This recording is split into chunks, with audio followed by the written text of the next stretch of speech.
శ్రీమద్ భాగవతం అంటే ఏమిటి? శ్రీమద్ భాగవతం ఒక మహాపురాణము. భక్తి, ధర్మము, జ్ఞానము, వైరాగ్యాన్ని బోధించే పవిత్ర గ్రంథం. వేదవ్యాస మహర్షి ఈ శ్రీమద్ భాగవతాన్ని రచించారు.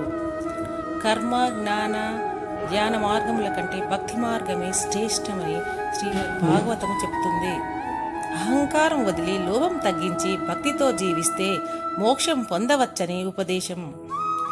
శ్రీమద్ భాగవతం శ్రవణం వల్ల మనసుకు శాంతి, పుణ్యము, ఆధ్యాత్మికత, ప్రగతి కలుగుతుంది. శ్రీకృష్ణుని బాలలీలలు, గోపికల భక్తి, గీతాసార భావము, ప్రేమతో భగవంతుని చేరే మార్గము ఈ భాగవతంలో చూపబడింది. Hi everyone, welcome to my channel Jyothiraj creative hub.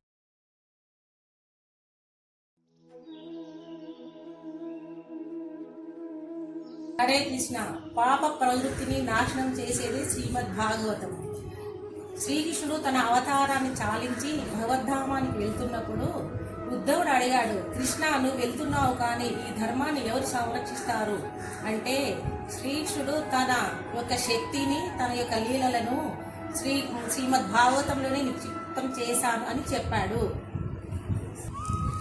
Hare Krishna. శ్రీమద్ భాగవతం అనేది సాక్షాత్ శ్రీకృష్ణ పరమాత్ముడి స్వరూపం. హరే కృష్ణ. శ్రీమద్ భాగవతంలో 12 స్కందాలు, 18 అధ్యాయాలు, 18,000 శ్లోకాలు ఉంటాయి. హరే కృష్ణ. శుకదేవుడు పరీక్షిత్ మహారాజు నడుమ జరిగిన సంవాదమే శ్రీమద్ భాగవతము ఉద్భవించింది. కలియుగంలో శ్రీకృష్ణ దర్శనము, శ్రీకృష్ణ అనుభూతి శ్రీమద్ భాగవతం వలన కలుగుతుంది. హరే కృష్ణ. శ్రీల ప్రభుపాదుల వారి ప్రకారము శ్రీమద్ భాగవతము ప్రపంచానికి భారతదేశం అందించే ప్రేమ, శాంతి సందేశం. హరే కృష్ణ. శ్రీమద్ భాగవతం అంటే సమస్త వేదాంత సారం. హరే కృష్ణ. ఈ పుస్తకం పేరు భాగవత కథలు. భాగవతామృతాన్ని భక్తులకు అందించడానికే ఈ భాగవత కథలు అనే పుస్తకం ప్రచురించబడింది. ఇందులో 100 కథలు ఉంటాయి. ఈ కథల వలన భాగవత రుచి కలుగుతుంది.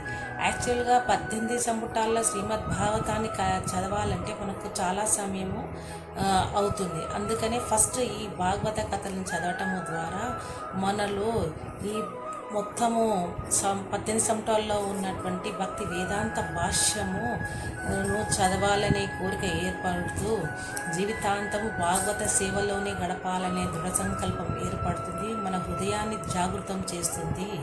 భాగవతం సేవ అంటే ఏమిటో కాదు, రోజు భాగవతాన్ని చదవటము, వినడము అని మాత్రమే.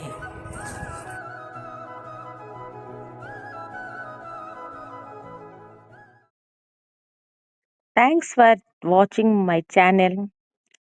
Don't forget to subscribe. Thank you.